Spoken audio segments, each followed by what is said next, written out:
Hello friends, welcome back to my channel. இன்றைக்கி நம்ம என்ன பார்க்க போகிறோம் அப்படின்னா, அம்மா வீட்டில் கொடுத்த திங்ஸ்லாம் இருக்கல, சீர்வரிசையாக கொடுத்துருப்பாங்கல்ல, அந்த திங்ஸ்லாம் வந்து நம்ம கிச்சனில் வந்து செட் பண்ண போகிறேன்.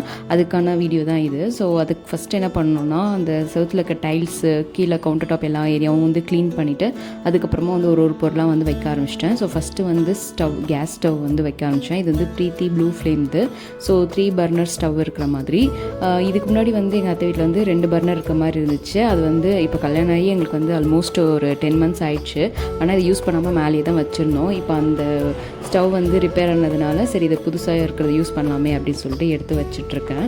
ஸோ அதில் வந்து இந்த குட்டியார் கொடுத்துருக்காங்கல்ல, அது வந்து குட்டி திங்ஸ்லாம் வைக்கிறதுக்கு. அப்புறம் இந்த நீடில் வந்து நம்ம கேஸில் வந்து அடப்பெலாம் ஆயிடுச்சுன்னா, பர்னர் வந்து கம்மியாக எரிய ஆரம்பிச்சிச்சுன்னா இதை வச்சு க்ளீன் பண்ணிக்கலாம். வெளியே வந்து ரிப்பேர்க்கெலாம் கொடுக்கணும் அவசியமே கிடையாது.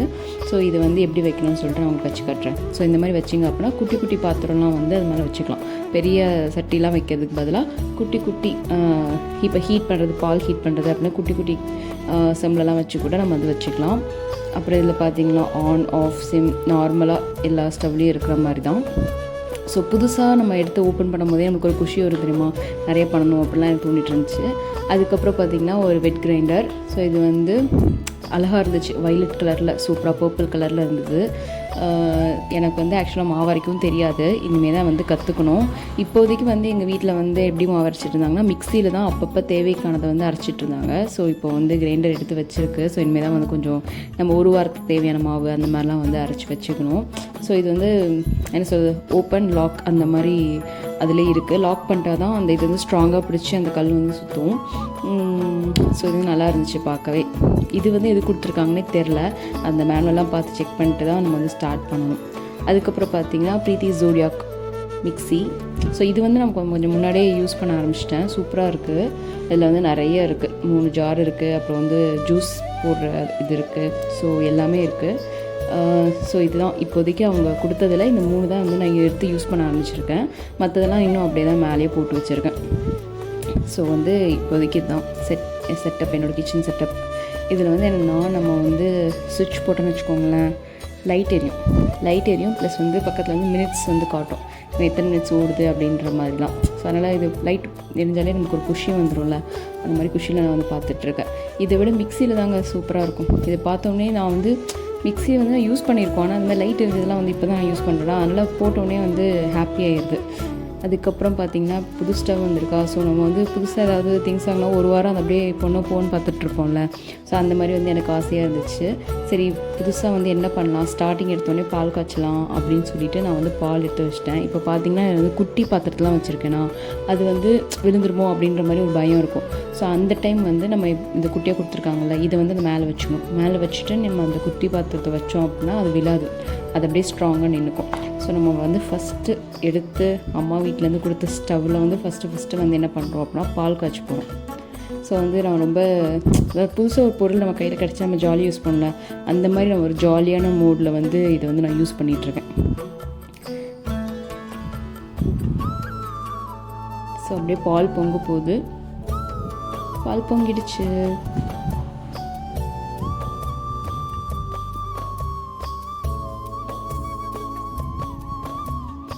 அதுக்கப்புறம் ஒரு வழியாக வந்து மற்ற திங்ஸ்லாமும் செட் பண்ணி முடிச்சிட்டேன். ஸோ வந்து புது அடுப்புன்றதுனால நான் தான் சமைப்பேன் அப்படின்ற மாதிரி நான் சட்னி பண்ணுறேன் அப்படி சொல்லிட்டு எங்கள் அத்தைக்கிட்ட சொல்லி அவங்களுக்கு ஒரு பிரேக் கொடுத்துட்டேன். ஸோ நார்மலாக வந்து வெங்காய சட்னி தான் வைக்க போகிறேன். ஸோ அது எப்படி பண்ணுறதுன்னு நான் உங்களுக்கு காட்டுறேன், ஓகேவா? ஸோ அதுக்கு தேவையான திங்ஸ்லாம் எடுத்து வச்சுருக்கேன். ஸோ ஃபஸ்ட்டு நம்ம ஸ்டார்டிங்கில் என்ன பண்ண போகிறோம்னா, ஒரு பேன் எடுத்து வச்சுக்கணும். ஃபஸ்ட்டு அடுப்பு எடுத்து வச்சுக்கணும், அடுத்து பேன் எடுத்து வச்சுக்கணும். அதாவது புது அடுப்பு அப்படின்றதுனால எனக்கு ரொம்ப எக்ஸைட்மெண்ட்டாக இருக்குது, ஜாலியாக இருக்குது. அதனால தான் நான் வந்து இந்த மாதிரி இதெல்லாம் ஒரு ஈஸியான டிஷ் தான், பட் இருந்தாலும் நான் வந்து காமிச்சிட்ருக்கேன். ஸோ ஃபஸ்ட்டு நமக்கு தேவையான அளவு ஆயில் போட்டுக்கோங்க. ஆயில் சூடானதுக்கப்புறமா வந்து நம்ம வெங்காயம் போட்டுக்கோங்க. வெங்காய சட்னிக்கு வந்து எப்படின்னா, வெங்காயம் நிறையா இருக்கணும், தக்காளி குவான்டிட்டி வந்து அதோட கம்மியாக இருக்கும். தக்காளி சட்னிக்குனா வெங்காயமே போடக்கூடாது. ஸோ இது வந்து எனக்கு தெரிஞ்சது, எங்கள் அம்மா சொல்லி கொடுத்தது. ஸோ இப்போ வந்து பார்த்திங்கன்னா வெங்காயம் நான் போட்டிருக்கேன்னா, இப்போ வெங்காயம் வந்து நல்லா வதங்கணும். ஸோ வதங்கினதுக்கப்புறமா தேவையான சால்ட் போட்டுட்டு இன்னும் கொஞ்சம் சாட்டே பண்ணலாம். நடுவில் வந்து பூண்டு போட்டுக்கோங்க. இந்த வெங்காயம் வந்து எப்படின்னா, அந்த ஒரு மாதிரி கண்ணாடி மாதிரி வரும்ல, அதோடய ஸ்டாப் பண்ணணும், அதுக்கு மேலே வதங்கக்கூடாது. அது ஒரு மாதிரி ப்ரௌன் கலரில் மாறிச்சுன்னு வச்சுக்கோங்களேன், அந்த சட்னி டேஸ்ட் வந்து மாறிடும்.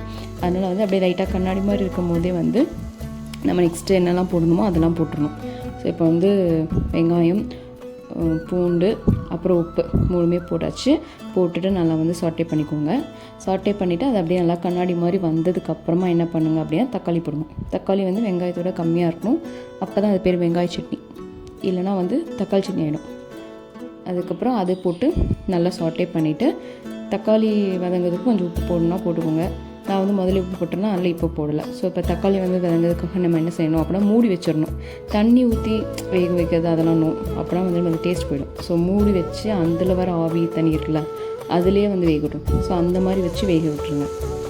அதுக்கப்புறம் அப்பப்போ நடுவில் அடி பிடிக்காமல் இருக்கிறதுக்காக எடுத்து கிண்டி கிண்டி விட்டு மூடி வச்சுக்கோங்க. ஓகேவா? அதுக்கப்புறம் ரொம்ப நேரம் ஆயிடுச்சு, கொஞ்சம் போர் அடிக்குது, சீக்கிரமாக வேலை முடியணும் அப்படின்னு நினச்சிங்கன்னா இந்த மாதிரி வந்து தக்காளி நாக்கில் அதெல்லாம் வச்சு நசுக்கி விட்டிங்கன்னா அது சீக்கிரமாக நசுங்கி சீக்கிரமாக வந்து இதுவாகிடும், வெந்துடும். அந்த பச்சை வாசனை போகுதுன்னு சொல்லுவாங்கள்ல, அது போகிற வரைக்கும் நம்ம அப்படியே லைட்டாக சாட்டே பண்ணிகிட்டே இருக்கணும்.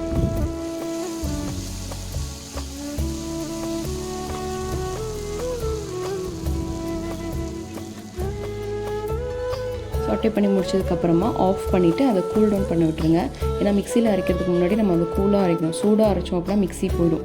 அதுக்கப்புறம் மிக்ஸி ஜாரில் வந்து நம்ம அந்த ஆறுனதுக்கப்புறம் அந்த மிக்ஸி வந்து எடுத்து போட்டுக்கோங்க. அப்புறம் காஞ்ச மிளகா வந்து அரைக்கும் போது தாங்க போடணும். இப்போ நீங்கள் வந்து வதக்கும் போதே போட்டிங்க அப்படின்னா அந்த சுல்லுன்னு ஒரு காரம் வந்து இருக்காது, அது கம்மியாயிடும்.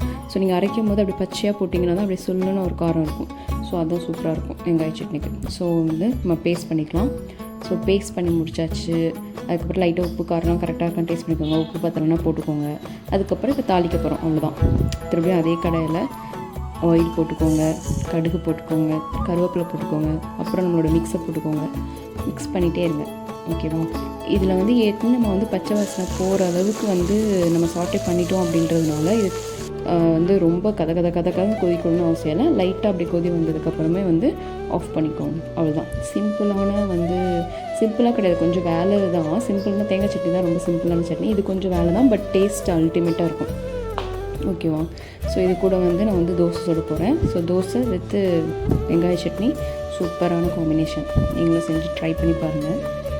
அப்படியே அந்த தரன்னு கொதிக்கணும்ல, அது கொதிக்கும் போது அப்படி என்ன தான் பச்சை வாசனை டேஸ்ட் போகணுன்னாலும் கொஞ்சம் லைட்டாக கொதிக்க வச்சுக்கோங்க. அப்படின்னா நல்லாயிருக்கும். அப்படியே ஆவி பறக்க அப்படியே எடுத்து வச்சுருக்கேன், வேறு பாத்திரத்தில் மாற்றி வச்சுருக்கேன். ஓகே, காரசாரமாக இருக்கும். நான் டேஸ்ட் பண்ணி பார்த்தேன். அதுக்கப்புறம் தோசை ஊற்றலாம். இப்போ தோசை ஊற்றும் போது நான் எப்பயுமே சின்ன வெங்காயம் இருக்குல்ல அது தேய்ச்சிட்டு தான் தோசை ஊற்ற ஆரம்பிப்பேன். கல் நல்லாயிருக்கும் நல்லா இல்லையோ, ஆனால் வந்து ஏதோ அந்த சின்ன வெங்காயம் தேய்ச்சா தான் வந்து தோசை பர்ஃபெக்டாக வருன்ற மாதிரி எனக்கு வந்து மனசுக்குள்ளே போய் யாரோ பதிய வச்சுட்டாங்க போல். அதனால் நான் எப்போ தோசை ஊற்றினாலும் அந்த சின்ன வெங்காயம் தேய்ச்சி தான் ஊற்றுவேனே. ஸோ அதனால் சின்ன வெங்காயம் தேய்ச்சிட்டு அதுக்கப்புறமா வந்து நமக்கு ஏற்ற மாதிரி தோசை ஊற்றிக்க வேண்டியதான். பெரியவங்களுக்குலாம் தோசை ஊற்றுறதா இருந்தால் கொஞ்சம் கல் தோசை மாதிரி ஊற்றி கொடுங்க. நம்மளாம் சாப்பிட்றதுக்கு வந்து நல்லா பேப்பர் ரோஸ்ட் மாதிரி ஊற்றி சாப்பிட்டா சூப்பராக இருக்கும். ஸோ உங்களுக்கு எப்படி தோசை பிடிக்கும்னு சொல்லுங்கள். கல் தோசை பிடிக்குமா, பேப்பர் ரோஸ்ட்டு பிடிக்குமான்னு சொல்லுங்கள். அவ்வளோதான். பாய். தேங்க்யூ.